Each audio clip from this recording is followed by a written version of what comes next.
नमस्कार प्रणाम, आप सबके स्वागत बाटे दुवाले भौजी यूट्यूब चैनल पे। तो आज भी एक छोटा सॉन्ग सुनाता नहीं, अच्छा लगता लाइक सब्सक्राइब जरूर करवा, कमेंट करके जरूर बताए कि सॉन्ग कैसा लगा लटे। माई धरती हो माई धरती, पिताजी आसमान,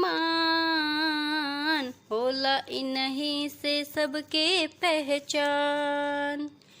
माई धरती हो माई धरती, पिताजी आसमान, होला इन्हीं से सबके पहचान। कर्जा उतरी ना बेचला के अपना आप के, जन भुलैया हो जन भुलैया, हे भाई माई बाप के, जन भुलैया हे भाई माई बाप के।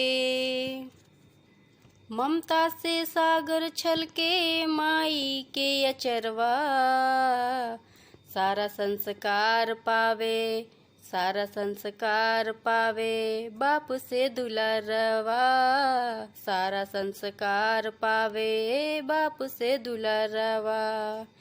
कबो दे लेना खुशहाली कबो नाप के, जन भुलैया हो जन भुलैया, हे भाई माई बाप के, जन भुलैया हे भाई माई बाप के।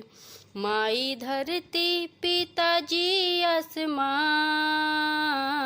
होला इन्हीं से सबके पहचान, होला इन्हीं से सबके पहचान। ये छोटा सा गीत माँ के कैसे लगा लटे कमेंट करके ज़रूर बताई। एक माँ 9 महीना लाखों दुर्गति सह के दुख दर्द जान अपन जोखिम में डाल के हमनी के दुनिया में लेके आवेली, जन्मावेली। तो बस अब पापा अपना दुलरवा बेटा खातिर बेटी खातिर अपन जान तक हाजिर कर देला लोग। तो इसे कभी भी माए बाप के कभी दुख ना देवे के चाहिए।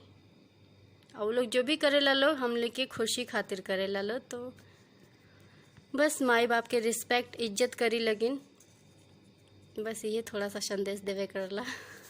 अब मुलाकात हुई नेक्स्ट वीडियो में, तब तक के लिए बाय बाय। और चैनल के सब्सक्राइब नहीं किया तो चैनल के सब्सक्राइब करी, कमेंट करके ज़रूर बताइए।